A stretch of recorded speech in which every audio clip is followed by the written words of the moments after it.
हमसे साझा करने के लिए। और इसके साथ ही अब बात पश्चिम बंगाल की मुख्यमंत्री ममता बनर्जी की। एक बार फिर ममता बनर्जी के बोल बिगड़ गए हैं। जी हां, उनके बिगड़े हुए बोल अब सामने आए हैं। ममता बनर्जी ने एसआईआर पर केंद्र सरकार को ही चुनौती दे डाली है। मामले में ममता ने कहा है कि बंगाल में एसआईआर नहीं लागू होने देंगे। ममता ने आरोप लगाया है कि इसकी आड़ में असली वोटर्स के नाम हटाने की कोशिश हो रही है। हालांकि जिस तरह से ममता के बोल लगातार बिगड़ रहे हैं वो हमारे सामने है। ग्राफिक के जरिए समझते हैं कि ममता बनर्जी के ये जो बिगड़े हुए बोल हैं, आखिर इससे जुड़ा हुआ मुद्दा क्या है। आपको बताएं कि एसआईआर पर दीदी की केंद्र सरकार को धमकी है।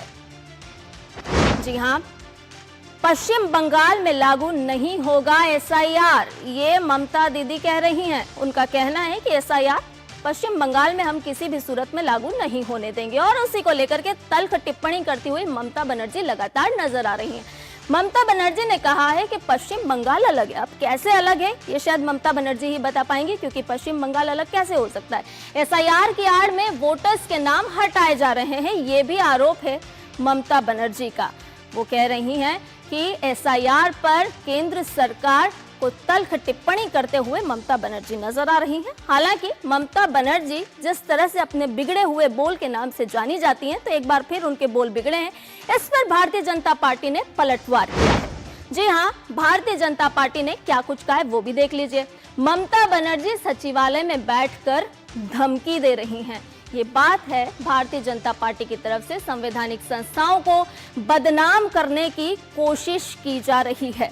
हम सभी जानते हैं कि चुनाव आयोग जिस तरह से काम कर रहा है उसको लेकर ममता बनर्जी की टिप्पणी है। घुसपैठियों और फर्जी वोटर्स के नाम हटाए जा रहे हैं, ये बात भारतीय जनता पार्टी की तरफ से कही गई है। पलटवार करते हुए टीएमसी को सिर्फ घुसपैठियों के वोट का ही सहारा है और यही वजह है कि ममता बनर्जी के बोल बार बार बिगड़ रहे हैं। असली मतदाताओं के नाम वोटर लिस्ट से नहीं हटेंगे, ये बात हमने बिहार विधानसभा चुनाव से पहले भी देखी। इस चुनाव से पहले जिस तरह की बिहार में एसआईआर की प्रक्रिया अपनाई गई, हमने देखा कि जो पात्र मतदाता हैं उनके नाम नहीं हटे थे। बांग्लादेशियों के वोट कटने से अब ममता बनर्जी डर रही हैं। भारतीय जनता पार्टी की तरफ से ये बात साफ तौर पर कही जा रही है।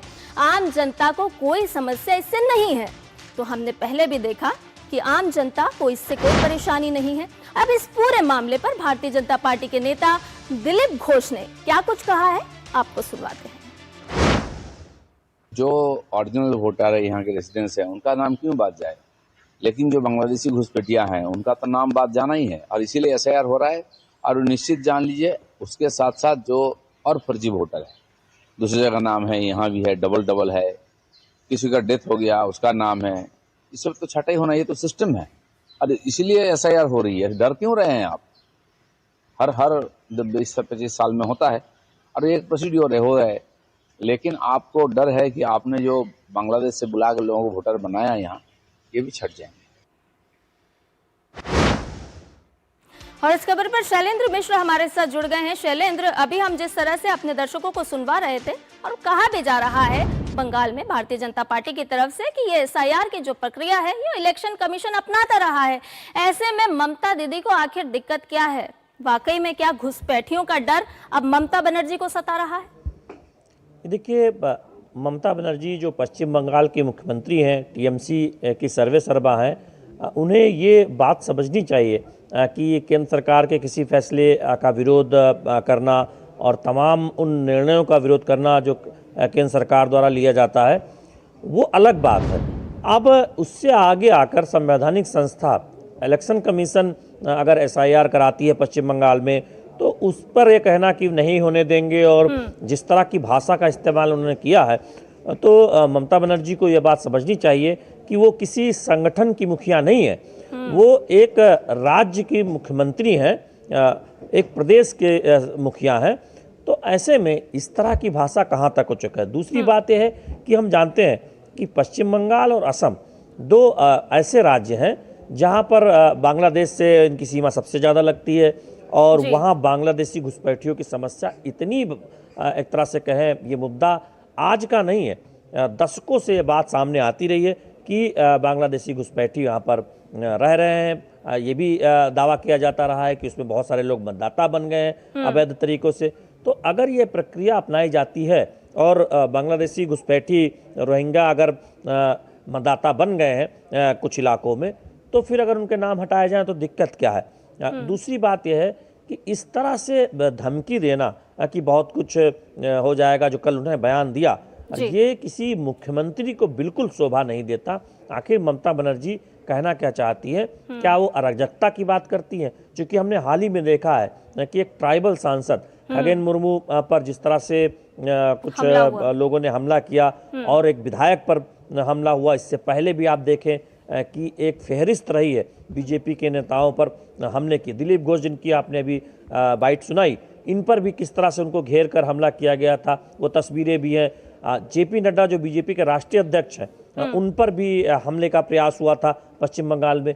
तो फिर उनको रोकने में गंभीरता दिखाने की बजाय कि जो विरोधी दल के कार्यकर्ताओं पर हमले होते हैं, टीएमसी के गुंडों पर आरोप लगते हैं कि बीजेपी के कार्यकर्ताओं नेताओं पर जो प्रकरण सामने आए, तो उस पर तो कोई बयान नहीं आता। और एसआईआर अब होगा आगे, वो अभी भविष्य की बात है, उस पर इस तरह का बयान देकर क्या वो तुष्टीकरण की राजनीति कर रही है? और उससे आगे जाकर क्या वो चाहती हैं कि बांग्लादेश और रोहिंग्या अगर यहाँ पर पश्चिम बंगाल में कुछ जगह कुछ जिलों में अगर मतदाता बन गए हैं तो उनके नाम बने रहें? ये आखिर किस तरह की राजनीति है? देखिए, अधीर रंजन चौधरी जो कांग्रेस के सदन के नेता थे, अगर आप पिछले लोकसभा में देखें, पश्चिम बंगाल के बड़े नेता के तौर पर जाने जाते हैं, कांग्रेस के लोकसभा के नेता रहे हैं, तो ऐसे में उनका भी एक बयान ध्यान रखना चाहिए। उन्होंने जो कहा था पश्चिम बंगाल के 2-3 जिलों को लेकर, मुर्शिदाबाद जहां से वो राजनीति करते रहे, चुनाव लड़ते रहे, आसपास के जिलों को लेकर, तो फिर ये किस तरह की राजनीति ममता बनर्जी करना चाहती है? ये एक तरह से इस पर सवाल खड़ा होता है। बिल्कुल बिल्कुल शैलेंद्र, जिस तरह से ममता बनर्जी के ये बोल बिगड़ते हुए नजर आ रहे हैं, वो साफ तौर पर एक तुष्टीकरण की राजनीति को दर्शा रहा है, क्योंकि चुनाव आयोग एक संवैधानिक संस्था है और ऐसे में किसी संस्था पर सवाल खड़े करना और इस तरह के आरोप लगाना किसी भी सूरत में, किसी भी हाल में जायज नहीं है। और ऐसी परिस्थिति में जब हम साफ तौर पर देख रहे हैं कि रोहिंग्या और घुसपैठिए एक बड़ी समस्या भारत के लिए खड़ी कर रहे हैं। बहुत बहुत शुक्रिया शैलेंद्र, तमाम जानकारी हमसे साझा करने के लिए।